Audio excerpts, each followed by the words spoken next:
토론에 들어가도록 하겠습니다. 오늘 토론에 두 분의 이태혁신 전문가를 모셨는데요. 그래서 동국대 이영민 교수님 그리고 우리 노웅연구원의 조은재 박사님 두 분 모셨습니다.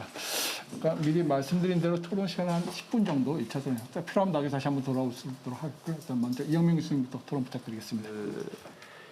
저도 항상 고민입니다만은 일터 혁신과 스마트 공장이 사실 병행할 수 있느냐 하는 게 굉장히 의문이거든요. 그래서 스마트 공장은 말씀하신 대로 기업의 경쟁력을 유지하기 위해서는 불가피하고 또 가야 될 길인데 거기에서 일하는 사람들이 이제 아주 이제 가까운 예로는 뭐 이제 근로시간 단축에 따라서 임금이 부족하다든가 뭐 이제 줄어든다든가 이런 여러 가지 부수적인 문제도 있지만 더 큰 문제는 일자리가 아예 없어지는 거거든요.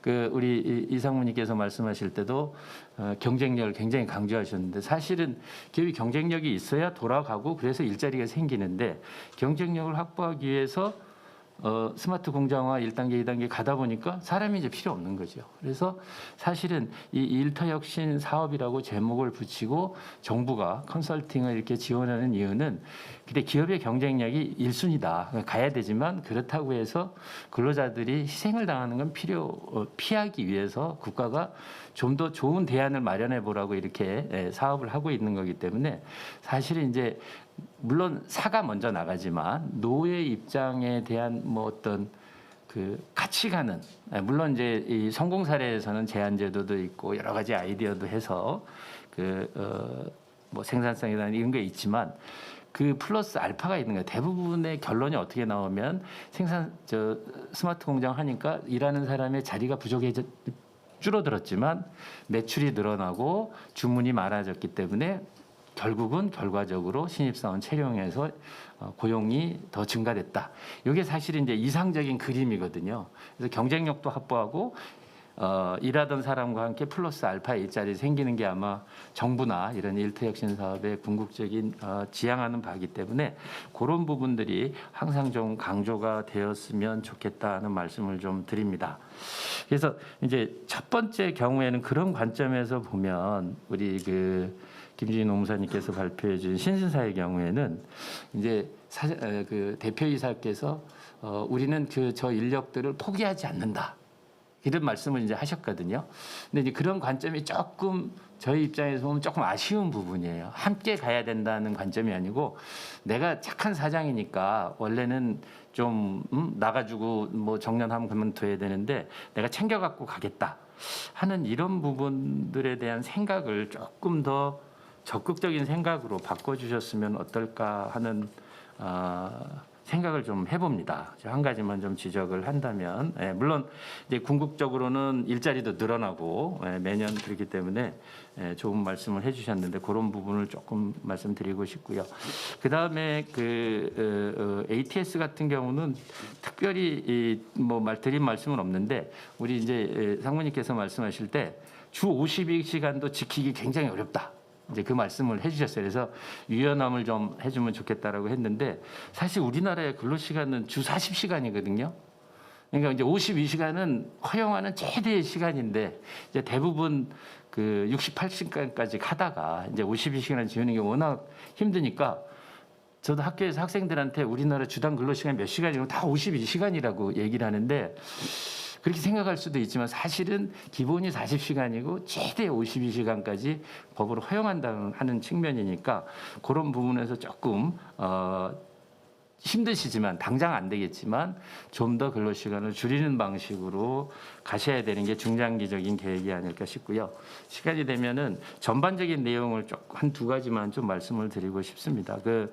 이제 저희가 일터 혁신상 금년에도 이미 이제 진행이 되고 있는데 저는 항상 고민이 컨설턴트한테 지급되는 컨설팅 비용이 최저 수준이 좀 확보되는 사업 진행이 이건 뭐 사례 발표하고는 특별히 상관은 없지만 그런 부분이 좀 규제가 되었으면 해요. 우리가 건설 회사에서도 하청회사 근로자들의 인건비를 정하는 것처럼 이게 관리하는 주체들의 간접비가 너무 많지 않나 하는 생각이 항상 들고 있습니다. 그래서 그런 부분에 대한 좀 통제가 필요하지 않을까 싶고, 그 다음에는 신규 사업이 아니고 매년 하는 기관들인데 그 기관들이 항상 예산 집행을 보면 신규 사업처럼 생각되거든요. 그러니까 교재 개발비 이런 거는 첫 해에는 많이 들어갈 거예요. 그러나 2년, 3년 차에는 업데이트만 필요한데 그런 비용이 똑같이 청구되는 거는 좀 조정이 되었으면 좋겠고요.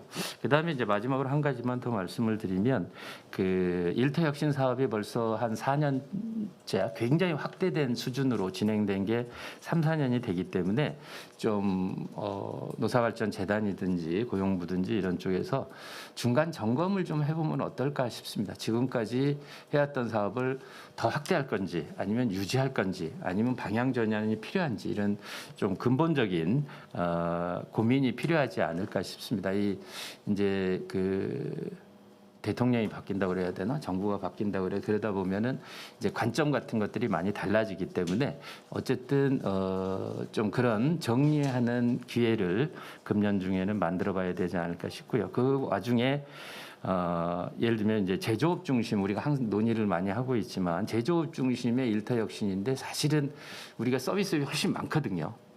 그래서 이제 일터 혁신의 서비스업 쪽에서의 일터 혁신 이런 부분들을 어떻게 가져가야 될지 그리고 좀 더 작은 영세 중소기업에서의 일터 혁신은 어떻게 해야 될지 또 일터 혁신 결과 취약한 근로자들이 훨씬 피해가 크거든요. 그러니까 이제 오늘 발표하신 정도 규모의 경쟁력이 있는 사례에서는 근로자들을 어쨌든 간에 잘 챙기고 결과적으로 성공적으로 해서 일자리가 더 늘어나지만 그렇지 않은 기업들이 사실은 더 많은 상황에서 이런 부분들을 어떻게 고민해야 될지 이런 논의들을 필요하지 않을까라는 말씀을 코멘트로 드리고자 합니다. 감사합니다. 예. 네, 이영민 교수님 감사합니다. 일터 혁신 우리 사례에 대한 오늘 발표할 사례에 대한 코멘트 질문과 함께 일터 혁신 사업 전반에 대한 어드바이스를 해주신 것 같습니다. 다음 이어서 조성재 박사님 토론 부탁드리겠습니다. 네, 조성재입니다. 오늘 노사발전재단에서 굉장히 유의미한, 굉장히 유익한 자리를 마련해 주신 것 같아요. 지금 이제 사례 공유 포럼을 갖다가 지금 이제 매달 진행을 하시겠다고 하셨고, 그 첫 번째 순서로 지금 작업 환경 개선하고 작업 조직 부분에 걸쳐 가지고 지금 아주 베스트 사례 두 곳을 잘 섭외를 해주신 것 같습니다.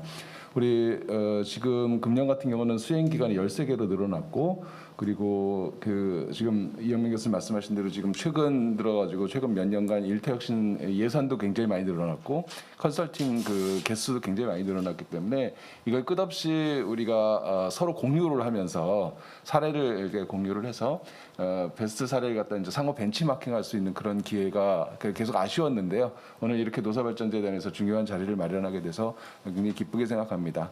그다음에 첫 번째 순서답게 굉장히 좋은 사례 두 곳을 갖다가 좀 발굴해 주신 것 같아요. 신신사 사례도 그렇고요. 신신사는 보니까 매출액이 1,000억이 넘더라고요. 그래서 뭐 중소기업이긴 하지만 뭐 중견기업을 겨냥하고 이제 IPO까지 그러니까 그 상장까지 좀 겨냥을 하고 있는 그야말로 이제 도약하는 기업으로서 어쨌든 앞으로도 좀 전도 유망하다고 볼 수 있을 것 같고요. 그런 점에서 이제 그렇게 레벨업을 하는 데 있어서 도약을 하는 데 있어서 우리 일터 혁신 컨설팅이 옆에서 도움이 되고 있다는 점에서 굉장히 좀 기쁘게 생각이 들었습니다. 그다음에 ATS 같은 경우는 이제 자동차 부품 산업인데 작년에 2020년에 자동차 경기가 별로 이제 코로나 때문에 뭐 이런 것도 있고 그래서 별로 안 좋았었지만 계속해서 어쨌든 성장하는 기업이고 금년에는 조금 더 어쨌든 수요가 회복될 거기 때문에 역시 기업이 성장하는 데 있어서 이런 어떤 혁신의 모멘텀들을 가질 수 있도록 외부에서 지원하는 것들이 큰 도움이 되지 않을까라고 이제 생각을 해봅니다. 두 개 기업 모두 다 중소기업이긴 하지만 두 기업 모두 다 이제 국제화가 돼 있는 그런 상태고요. 그 국제화라고 하는 부분들을 오히려 지렛대로 하면서 우리가 머더 플랜트, 모 공장으로서 조금 더 모범을 보여야 되고 모 공장에서 조금 더 혁신의 어쨌든 모델을 만드는 부분에 있어서 두 개 기업 모두 다 좀 앞서 나가는 것이 아닌가라고 하는 점이 들어서 조금 더 뭐라 그럴까요? 좀 뿌듯했다고나 할까요? 좀 그런 생각이 들었습니다. 차이가 있다면 이제 신신사는 그 작년에 이제 코로나 때문에 오히려 가전 제품이 많이 팔려가지고요. 그러다 보니까 지금 LG전자 그 생활가전 부분이 이 영업이익이 3조가 넘는 정도로 지금 이제 말하자면 초호황이죠. 코로나가 역시 세상이 좀 울퉁불퉁하다는 걸 보여주고 있는데요. 많은 자영업자들이 고생을 하고 있지만 일부 혜택을 받는 업종도 있다. 그리고 그 업종에 혜택 받는 업종 중에서 이제 하나가 이제 신신사처럼 그러니까 가전 부분에 이제 프레스 그 금형을 만들고 있는 기업들이 좀 혜택을 받던 것 같고요. 반면에 이제 아까 말씀드린 이제 자동차 업종은 이제 작년에 약간 좀 주춤하다 보니까 그 ATS는 좀 안 좋긴 했지만 어쨌든 그런 부분에서 그 나름대로 이제 두 개 기업이 조금 달라지는 지점이기도 한 것 같아요. 그래서 이렇게 신신사 같은 경우는 여러 가지 혁신 노력을 했지만 주 52시간 맞추기는 참 어렵다라고 하는 부분 이제 솔직하게 이제 말씀을 해주셨고 그래서 금년에는 이제 특별 연장 근로로 이제 해소를 하겠지만 어쨌든 그걸 계속 가져가기는 좀 어렵기 때문에 역시 과제를 안고 있는 부분은 좀 분명한 것이고 그래서 외부인의 방문을 지금 잘 안 받으시는 건 아닌가라고 하면서 이제 그런 이제 그 억측도 한번 해봤습니다. ATS 같은 경우는 이제 매출 감소도 있지만 어쨌든 주 52시간은 이제 법률 부분을 갖다가 이제 준법 경영을 하겠다라고 하는 이제 차원에서 이제 받아들이신 거고요. 더욱이 노동자들 경우도 이제 임금이 제가 그 미리 받은 자료에 의하면 한 13% 정도 줄어든 것 같더라고요. 그랬음에도 불구하고 어쨌든 주 52시간을 맞춰 갖고 갔기 때문에 그런 부분에서는 조금 바람직한 사례다라고 볼 수 있습니다. 제가 몇 년 전에 그 주 52시간 관련해서 이제 설문조사를 한 적이 있었는데요. 노동자들이 주 52시간을 법률 조건을 맞추기 위해서 임금이 감소해야 된다고 한다면 얼마만큼 감소를 수용하겠냐라고 하면 최대한 10에서 15% 정도 나오더라고요. 그러니까 딱 전형적인 사례로서 지금 나타난 것 같아요. 아마 15%에서 더 떨어진다고 한다면 노동자들이 그야말로 뭐 떠나거나 그야말로 너무 그야말로 사기가 떨어져 갖고 생산성과 품질에 영향을 미칠 수밖에 없는 거라서 지금 딱 이제 맞게 떨어졌는데 거기서 이제 어떻게 우리가 100% 아니면 그 이상으로 회복될 것인가에 이제 과제를 안고 있는 그런 상태라고 볼 수 있는 것 같습니다. 전체적으로 그 신신사하고 뭐 말씀드린 대로 굉장히 베스트 사례로서 이제 주목을 앞으로도 계속 받아야 될 것 같고 신신사 같은 경우도 아까 그 프레젠테이션 자료에 보면은 이제 다른 기업들의 방문을 좀 많이 허락을 해주고 그래서 자기가 했던 이제 혁신의 경험들을 갖다가 인근에 있는 기업들과 나누려고 하는 노력을 했다는 점에서 굉장히 좀 바람직한 것 같고요. 앞으로도 이제 그런 노력이 됐으면 좋겠는데 그러기 위해서는 이제 몇 가지 지금 하시고 있는 거에서 이제 조금 더 추가적인 노력들이 좀 필요한 것 같다.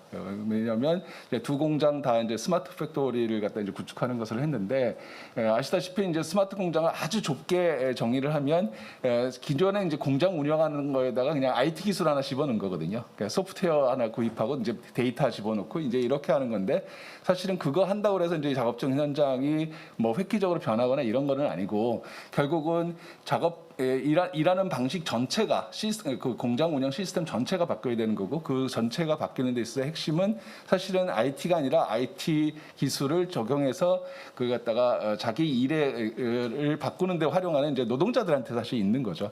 그래서 노동자들이 과연 이러한 스마트 팩토리를 변하는 거에 대해서 이제 자기 생각을 갖다 이제 얼마만큼 이제 기여를 하고 이제 쏟아 부을 것인가에 이제 달려 있다라고 하는 점에서 이 스마트 팩토리를 넘어서서 조금 더 조직적으로 그런 일하는 방식의 개선이라고 하는 부분들에 조금 더 결합이 많이 됐으면 좋겠다. 이제 오늘 김준희 노무사께서 이제 발표해 주신 부분은 시간이 좀 짧아서 그러면 이제 배경 설명을 좀 많이 하시다 보니까 그런 부분이 조금 많이 잘 드러나지 않았던 것 같아요. 그래서 그런 부분을 조금 더 많이 드러내는 식의 좀 그 상호 벤치마킹 할 때 그런 부분들이 좀 더 많이 드러났으면 좋겠다라고 하는 생각을 좀 했고요. 그다음에 이제 다른 하나는 노사 파트너십 프로그램을 이제 스마트 공장 하고 나서 노사 파트너십 프로그램을 통해 갖고 그걸 결합하고 그래서 작업자들이 특히 이제 고령 여성 노동자들이 조금 불안정한 부분을 갖다 이제 많이 해소를 하면서 갈 수 있었다. 이제 이 부분을 이제 많이 강조를 해주셨는데 그것이 아까 근로자 대표가 이제 정년이 넘었음에도 불구하고 이제 다시 재채용하고 뭐 이런 거 말씀해 주셨듯이 그런 부분들이 조금 인적인 부분에 너무 과도하게 의존해서는 안 될 것 같다. 그러니까 조직적으로 조직 내부에서 예를 들면 그 혁신을 담지할 수 있는 현장 감독자층을 어떻게 키울 것이냐. 이런 부분들에 우리가 초점을 둬야지 이 혁신 자체가 조금 더 지속 가능하게 되지 않겠냐라고 하는 생각을 해봤어요. 그래서 노사 파트너십 프로그램을 넘어서서 어떤 식으로 우리가 조직적인 역량을 갖다가 축적하는 식으로 갈 것이냐. 라고 하는 부분들에 조금 더 이 신경을 좀 써야 될 것 같고 그렇게 된다고 한다면 이제 아까 쭉 발표하셨던 이제 그런 내용들 부분에서 이 빅데이터라든가 아니면 그런 이제 스마트 팩토리와 관련한 여러 가지 뭐 ERP 이런 부분들이 기존에 일하는 방식을 어떻게 바뀌었고 거기에 노동자들이 참여하도록 유인하는 그런 인사 체계나 평가 체계, 임금 체계 이런 부분들과 어떻게 결합될 것인가와 관련한 이제 조금 더 나은 고민들이 좀 필요한 것 같고 그 부분이 오늘 만약에 충분히 설명을 하지 못하셨다고 한다면 이제 오늘 컨설턴트들도 표준협회에서 다 오셨기 때문에 그 부분을 조금 더 보완해서 설명해 주셨으면 어떨까라고 하는 생각을 해봤습니다. 그다음에 우리 ATS와 관련해서는 역시 뭐 말씀하신 대로 아주 베스트 사례인데요. 주 52시간 관련해서 아마 두 분이 지금 따로 발표를 해주셔가지고 저도 이제 자꾸 이게 머릿속에서 자꾸 분리가 되고 있는데 결국은 이제 공장 내에서 같이 이루어졌던 이제 활동인 거죠.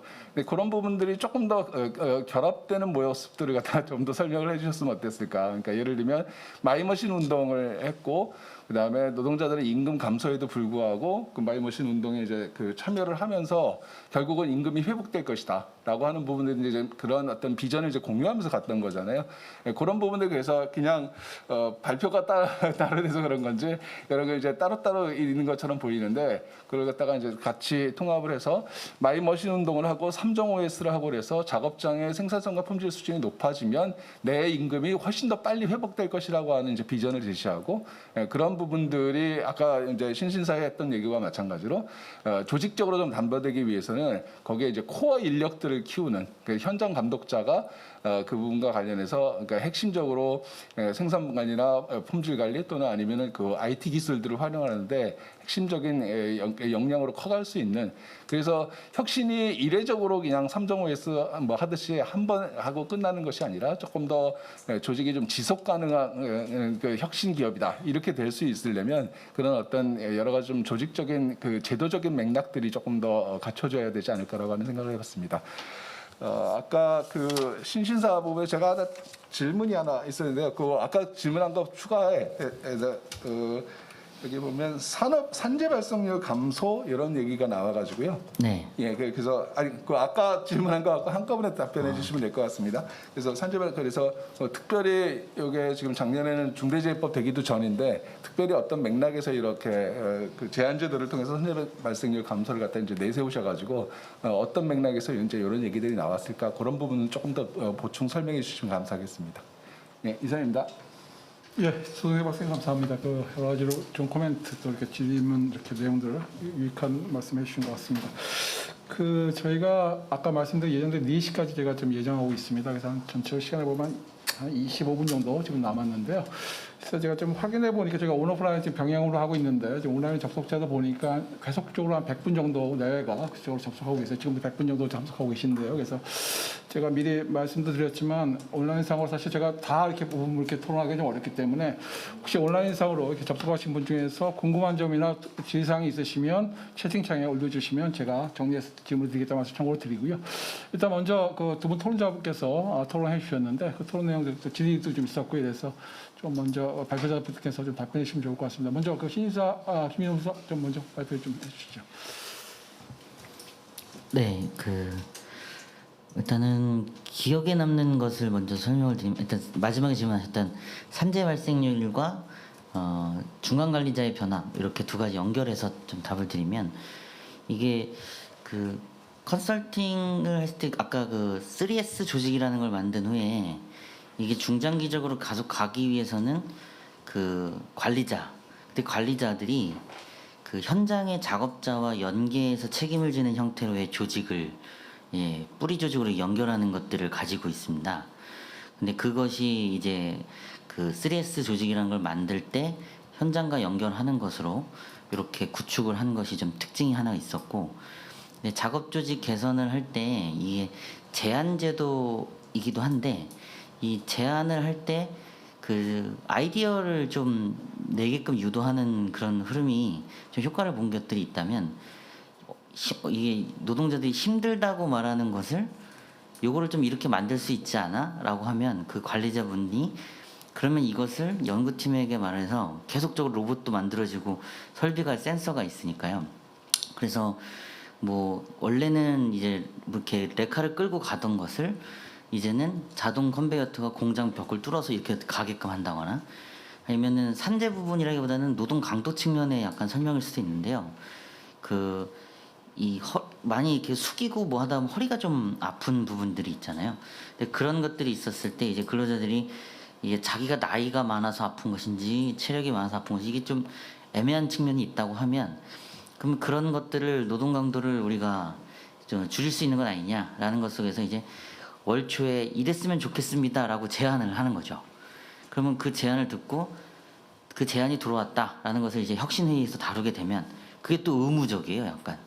그럼 그 얘기를 듣고 대표이사가 이것은 우리가 채택해보자라고 하면 한 달 이후에 실현시키는 뭐 이런 형태에서 직원분들이 굉장히 좀 이런 혁신회의라고 부르는데 그 프로세스를, 제안제도 프로세스를 상당히 좀 긍정적으로 이용하더라라는 부분입니다. 근데 이제 산재 부분에 있어서는 그 좀 다치는 사고가 좀 있었습니다. 그 프레스 공장이다 보니까 5년 기간이라는 동안에 제가 이제 2년이 있던 기간 동안에서는 한 2건 정도가 약간 다침이 있었는데, 부상이죠. 프레스에 이제 손이 이렇게 닿거나 이렇게 된 건데, 이제 그 원인은 이제 센서에 원래 설치가 되어 있는 것이 센서 그 작동 미작동이냐, 아니면 그 근로자의 어떤 과실 부분이 있냐, 뭐 이런 것도 있겠지만, 어쨌든 그러한 원인에 대한 분석은 이런 스마트화 되고 나서는 굉장히 원인 분석은 잘 되더라였어요. 근데 그 원인 분석이 된 이후에 그걸 재발 방지를 하는 관점에서 굉장히 좀 다양한 각도층에서의 재발 방지 노력을 하게 되는데요. 이거는 이제 현장에서도 그렇고 저도 좀 새로웠던 것 같은데, 산재 발생이 높은 재반 환경에 대한 데이터를 입력을 하는 겁니다. 이게 뭐 부산대 합동연구가 그쪽에서 나온 데이터들을 본다면, 예를 들면은 공장이 그 공기 정화 시스템 같은 건 없는 프레스 공장이다 보니까 덥습니다. 그 주변에 그 농장이 많아서 굉장히 이제 냄새도 안 좋고 파리가 많습니다. 근데 습도가 높아지면 그 아무래도 이 상대적으로 이게 기계가 무른다거나 아니면 이런 것들이 있겠죠. 그래서 그리고 그런 날씨와 온도였을 때 습도가 높을 때 근로자들의 집중도가 떨어진다라는 측면에서 그러한 산재 데이터가 올라가는 것들을 감지합니다. 그래서 이런 시간에는 근무를 적게 하자라는 것을 도입을 했어요. 그건 좀 굉장히 새로운 느낌이었고, 그게 원인이 된 게 그 산재 사고가 있고 나서 이게 재발 방지를 어떻게 할 거냐라고. 근데 예전에 재발 방지라고 하면은 아이디어가 우리가 좀 더 집중하자, 뭐 제가 이렇게 생각을 했던 것이, 이게 확실히 이제 스마트 정보와 이제 법률 이런 걸 봤을 때 그 안에 닫힐 만한 곳에 센서를 추가하고 그것의 정보가 방어적인 게 아니라 원인 분석이 아니라 예방 측면에서 봤을 때는 데이터적인 분석을 통해서 이런 시기를 조심하자, 이렇게 나오는 것은 굉장히 좀 달랐고, 그리고 나머지 것들은 노동 강도 측면에서의 좀 완화, 노동층 노동자들이 많다 보니까 그런 것들이 좀 있었고요. 또 하나는 이제 그 현장의 관리자라면 직접 작업을 하는 사람들의 변화를 마지막으로 말씀드리자면, 신기하십니다. 예전에는 자기들이 직접 하던 그런 것들이 이동하는 것들은 로봇들이 하고, 예를 들면 이제 부스레기들이 떨어지면 부스레기를 청소하는 게 굉장히 귀찮은 노동이었는데, 이 부스레기가 모이지 않도록 이게 끝에다가 이렇게 그 부스레기를 분배하는 거를 누가 아이디어를 내서 이게 분배가 되니까 양이 적게끔 계속 치울 수가 있는 거예요. 그러다 보니까 이제 원래 하던 노동들이 많이 줄고, 이 패널을 가지고 이제 태블릿 PC가 다 있기 때문에 그 패널을 가지고서 이제 제어를 하는데, 근로자들이 예전에는 조장이나 반장이 언제까지 해야 됩니다 이렇게 봤다면 오늘은 어디까지 해야 되는지가 보이는 거죠, 일이.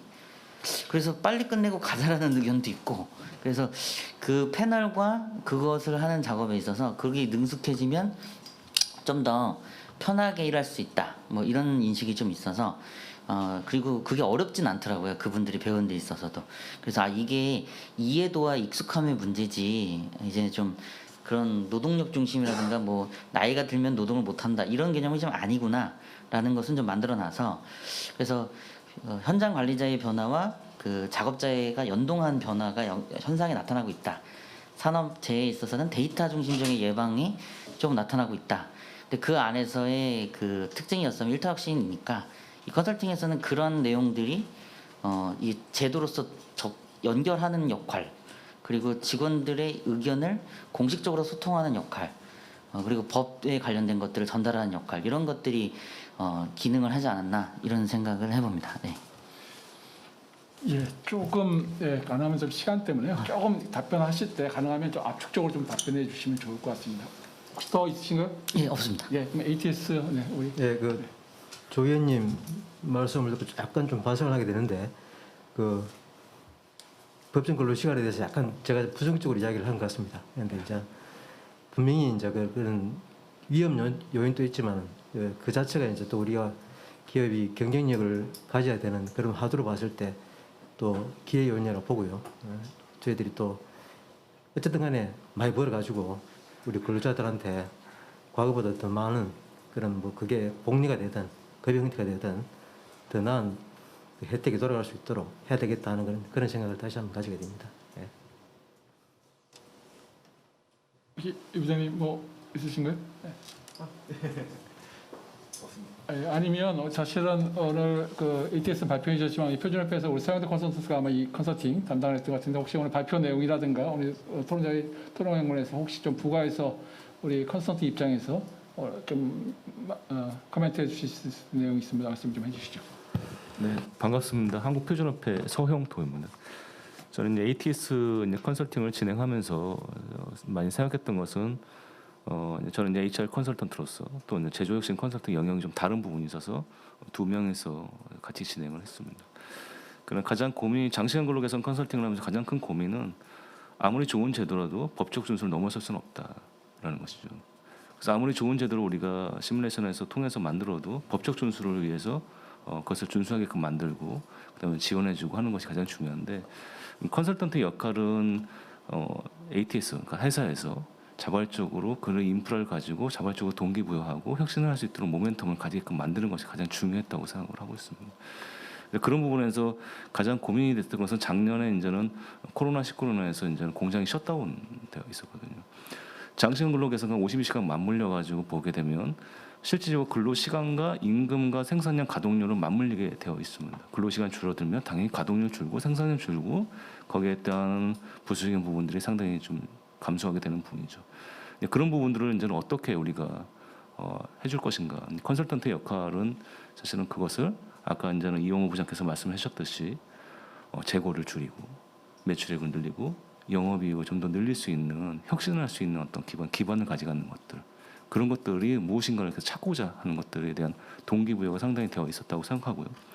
두 번째로는 그 공장을 들어왔을 때 이전에 그런 클립을 만들 때는 다 수작업을 했던 작업들이었거든요. 그러니까 수작업을 하다 보니까 스마트 하고 나서 스마트 공장에 도입해서 그 현재 그 자리에 있던 근로자들이 사실은 직무가 재배치되는 게 아니라 자리가 재배치되는 거예요.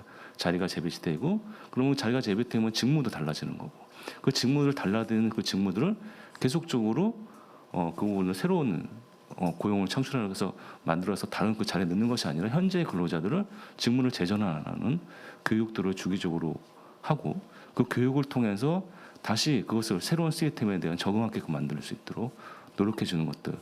그러면서 고용을 유지하고 더 나아가 창출하고 그다음 근로시간도 단계별로 줄일 수 있는 어떤 기본적인 것들을 찾아갈 수 있도록 지원해 줬어 있는 부분들이 있었다고 생각이 들고요. 가장 중요한 거는 그래도 그 사업장 현장에서 우리가 다시 이 위기를 극복할 수 있는 동기부여가 그다음에 혁신하고자 내재적인 어떤 그런 것들이 조금 더 긍정적으로 좀 다가가게끔 만들어줄 수 있는 것들이 더 중요하다고 생각을 했었습니다. 그런 부분들이 일태혁신 컨설팅이 역할이지 않을까 생각하고 있습니다. 네, 고맙습니다. 예, 오늘 이 자리에는 사실은 코로나 상황 때문에 많은 분들 모시진 못했지만 컨설턴트 분들 참석하고 계시고요, 몇 분들 참석하고 계시고 또 고용부에서도 좀 꼬여 계시고 기자분들 계신데요.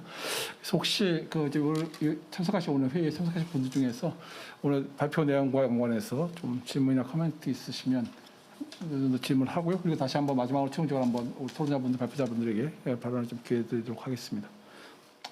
예, 최호진 사무관님 고용부에서 오셨는데 소개도 한번 해주시고. 예, 안녕하세요. 일터 담당하고 있는 고용노동부 최여진이 사무관입니다.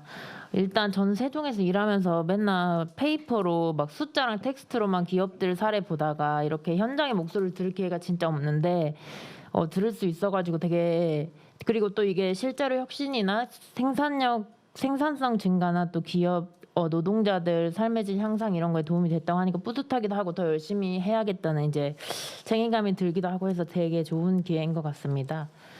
아까 이용명 교수님께서 그 일터 혁신의 좀 방향성에 대해서 좀 생각해 봐야 되고 이제 고민해 봐야 된다 하는데 그 점에 대해서 전적으로 동의하고요. 뭐 서비스업이나 특히 자영업자들 막 이런 부분들에 대한 일터 혁신에 대한 논의는 정부 차원에서 조금 체계적으로 이루어지지 않은 부분이 있는데 이런 부분이랑 연계를 해야 하면서 이제 어떻게 나아가야 될 것인가를 함께 고민해야 된다고 생각을 하면서 또 전체적인 방향성으로 보면 앞으로도 되게 일터 혁신이 중요하고 계속 비중이 있어야 하고 또 있을 것이라고 생각을 합니다. 이용호 부장님께서 말씀하셨듯이 매년 이제 상황이 변하고 있고 뭐 여러 가지 이슈가 있고 그런 상황에서 특히 요새 또 현 정부가 뭐 친환경이나 이런 쪽으로 하면서도 노동이동 문제나 이런 게 또 이슈가 될 수 있고 그런 경우에 예컨대 뭐 내연기관 차가 전기차 부품을 생산하게 되면서 자동화가 되고 그 과정에서 또 어떤 숙련되는 노동 부분과 그렇지 또 바뀌는 이런 현상들이 나타날 수 있는데 그런 부분에서도 우리 일터 혁신이 컨설팅이랑 이러저런 활동을 통해서 많이 도움이 될 수 있을 것이라고 생각합니다. 그리고 이거는 신신사 김준희 노무사님께 좀 질문을 하고 싶은 부분이 있는데 아까 신신사 대표이사님이 도요타 모델을 조금 일본의 도요타 모델을 많이 보고 이게 참고하신 것 같다라고 하셨는데 도요타 모델이 되게 좀 오래된 모델이잖아요. 근데 지금 막 스마트화되고 이런 상황에서도 이 모델이 특히 우리나라에 이렇게 좀 규모가 커가고 있고 혁신하고 있는 기업에 어느 정도 정합성이 있는지 실제로 좀 워킹 되는데 조금 어떤 측면에서 실제로 부합하는지 그런 부분에 대해서 좀 현장에서 바로 보신 분으로서 좀 실제로 이게 정합성이 있는지가 좀 궁금해서 제가 그 점 하나 여쭤보고 싶습니다. 잠시만요. 모아서 하죠. 예. 그래서 혹시 다른 분 있으시면 네.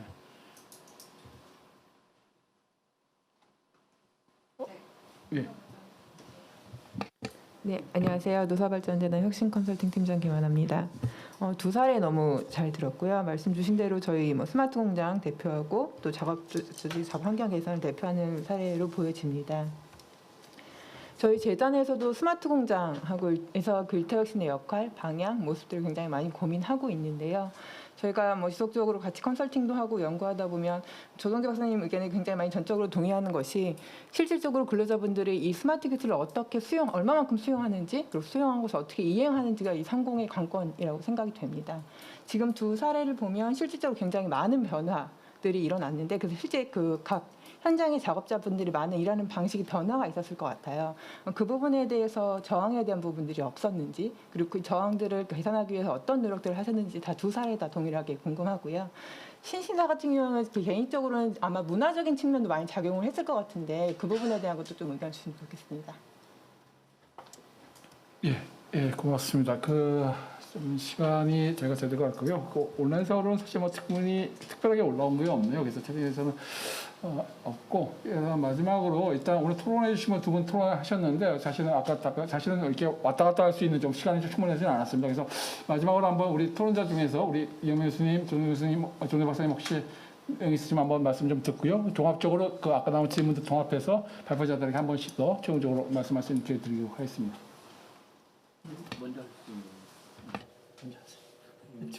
아니 저는 아까 최어전이 사무관이 질문한 부분에 저도 관심이 있거든요. 도요타 모델을 어떻게 그거에 대해서 제가 할 얘기가 좀 있어서 먼저 신신사에서 우리 김준희 노무사 먼저 답변하신 다음에 그 다음에 얘기를 좀 하려고 제가 기다리고 있었습니다. 저는 뭐 내용에 대해서는 뭐 특별한 질문은 없고요.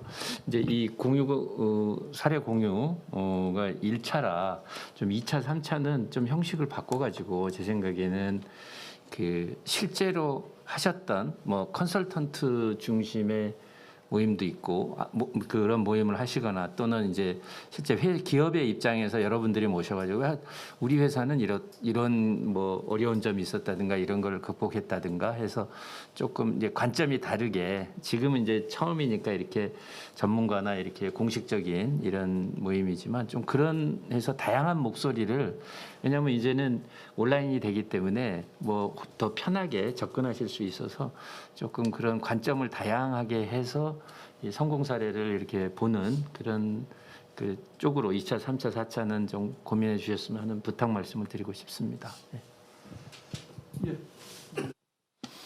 네, 그 질의하신 사항에 대해서 간략하게 답을 드리자면 토요타 모델이라고 딱 특정 짓는 건 아니었고요. 대표이사님께서 아무래도 그 최근에 그 사례를 접한 것과 그 접했던 그 문서 책이 그 토요타 모델이 좀 있었기 때문에 그걸 파생해서 좀 나온 거고요. 근데 그것과 관련돼서 그 조언을 해주신 교수님이 뭐 토요타 모델의 총론격이 아니라 그 안에 공정의 하나하나 좀 세부 디테일한 것들에 있어서 이런 게 어떻게 했느냐, 이렇게 어떤 게 됐냐, 그래서 그것을 좀 실현시킨 측면들이 있습니다. 그리고 그 직원들을 혁신 인력들을 데리고서 일본에 가서 벤치마킹 한 것이 조금 그런 것과 연결이 있어서 그런 것이고요. 토요타 모델을 가지고 왔다 이렇게는 좀 보기 좀 어려운 것 같습니다. 그래서 그런 것들 아주 저 총론격은 아니고 미시적인 부분에서 그랬다라는 거고요. 그 문화적 측면과 저항 측면을 통일해서 좀 말씀드리면 이게 그렇게 일반 조직 구성원 전체적으로 봐서는 아주 참여적이고 긍정적인 건 아니었어요. 굉장히 좀 할 일도 많고 회의도 많고 좀 그래서 실제적으로는 좀 피곤하고 좀 그런 좀 피로도가 좀 올라갔었다. 그거는 확실히 한 2년 동안 있었고요. 근데 다만 최근에 기업 성장과 더불어서 성과가 분배가 일어나니까 직원분들의 저항감이라든가 불만 요소가 확 줄어드는 최근 분위기는 좀 볼 수가 있습니다. 그래서 아무튼 과정에서는 좀 피로감이 있었다. 이렇게 좀 답을 드리고자 합니다. 먼저 잠깐 말씀하시고 하시겠어요? 예, 먼저. 예.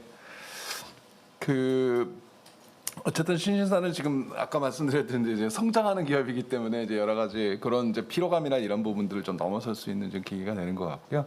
어쨌든 좀 기대가 됩니다. 이게 만약에 성장세가 멈췄을 때도 이제 혁신 모멘텀을 유지할 수 있으려면 그런 아까 제가 말씀드렸던 그런 조직적인 노력이 조금 더 필요하다는 생각이고요. 조직적인 노력에서 신신사가 토요타 모델 지금 이제 답변 자체는 그렇게 긍정적으로 말씀하진 않으셨는데 사실은 아까 그 발제에도 얼핏 나왔지만 이제 LG 협력사거든요. 그러니까 LG전자 자체가 국내에서 대기업 중에서는 가장 일터혁신의 모범 기업이다라고 얘기할 수 있는 그런 기업이고. 그러니까 우리 이제 자동차 같은 경우는 이제 완성차 업체들 되게 이제 노조가 세다 보니까 이제 그 부분과 관련해서 노조하고 이제 협력하기보다는 노동 배제적인 자동화 이런 쪽으로 많이 갔다라고 한다면 LG전자 같은 경우는 훨씬 더 노동 포섭적인 방식이고 그런 방식을 채택하는 데 있어서 도요타 방식을 갖다 굉장히 많이 참조를 했고요.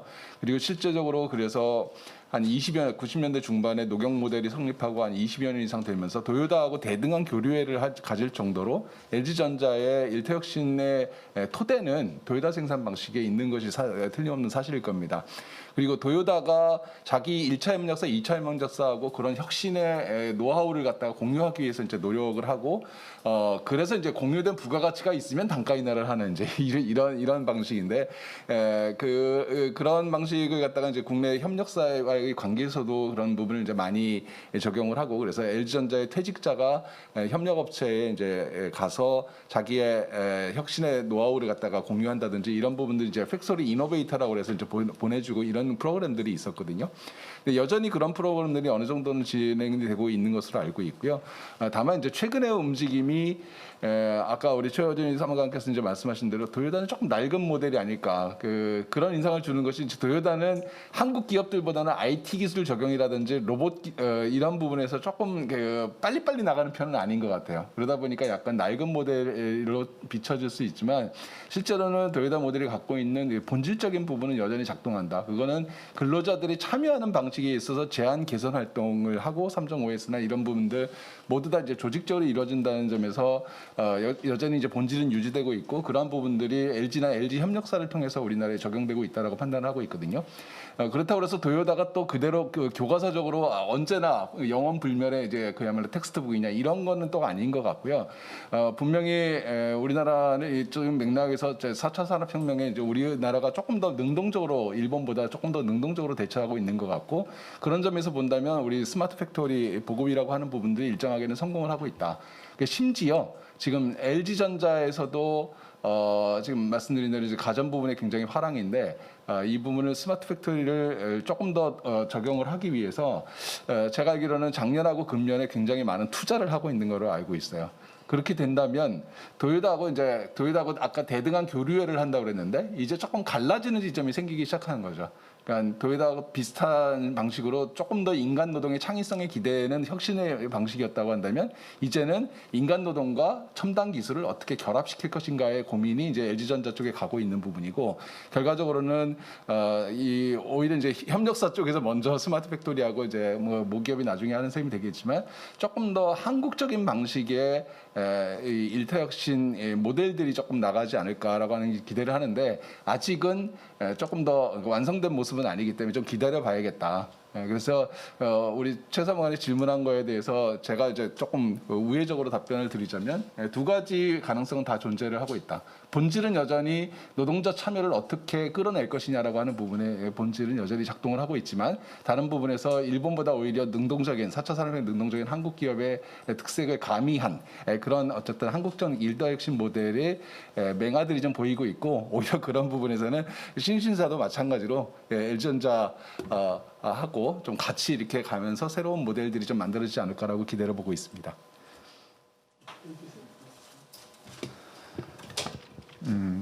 물론 저희 ATS도 저희가 14년부터 이런 뭐 스마트 과제들 뭐 전산화 작업을 하면서 굉장히 어려움이 많았습니다. 결과적으로는 뭐 노골적으로 말해서 저희 뭐 또 어르신들한테 가계부를 수작업으로 쓰시던 분들한테 컴퓨터 던져주고 가계부 쓰라는 거랑 마찬가지거든요.